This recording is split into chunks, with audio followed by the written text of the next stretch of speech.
ನಿಮ್ಮ ಹಕ್ಕನ್ನು ಮೀರಿದರೆ ಯಾರು ಏನು ಮಾಡುವರು? ಈ ಸಂಹಾರನಿಗೆ ಕೆಲಸಬೇಕು ತಂದೆ. ಈ ಮಾತು ಹೇಳಂದೆ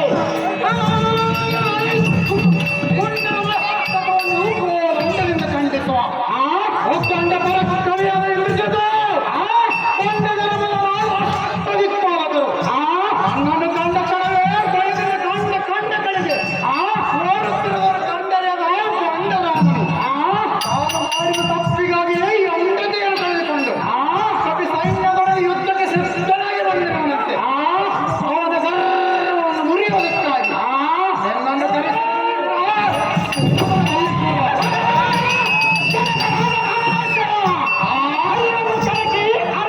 ಜೀವಿಸುವುದು ಉಂಟೆ.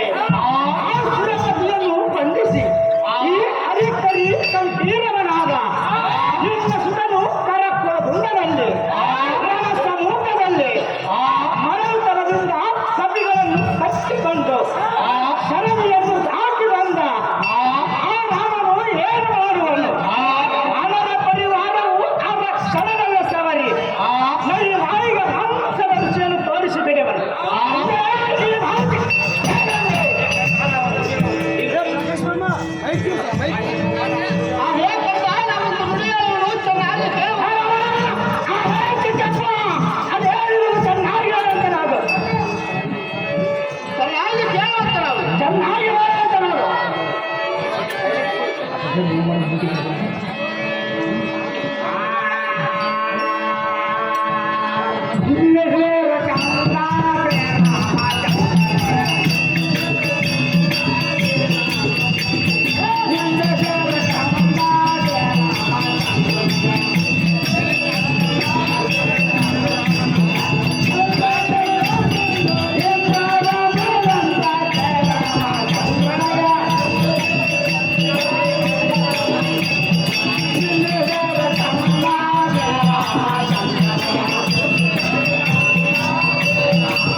ಸಹೋದರನೇ, 11 ವೇಳೆಯಾದ ಸೀತೆಯ ಕನ್ಯೆ ರತ್ನವು ಇನ್ನೆಷ್ಟು ಮರೆಯಲಾರದು.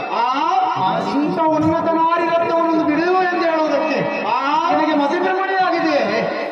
ನಾನು ಸೀತೆಯನ್ನು ಬಿಡಬಾರದು ತಮ್ಮ. ಇದೇ ನನ್ನ ನಿಯಮ.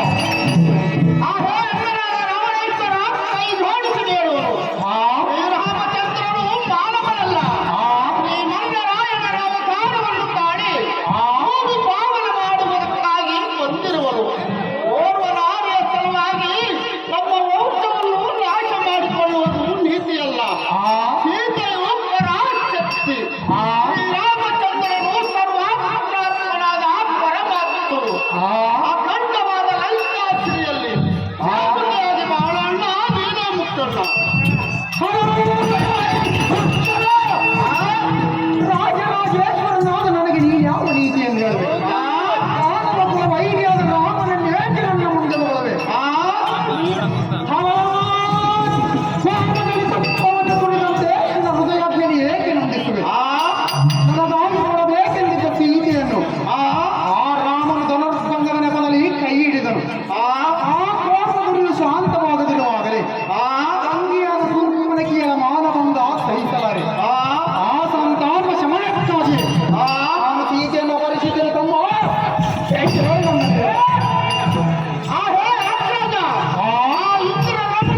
ಶ್ರೀರಾಮನ ಮಹಿಮೆಯನ್ನು ಹೇಳುವನು ಕೇಳು.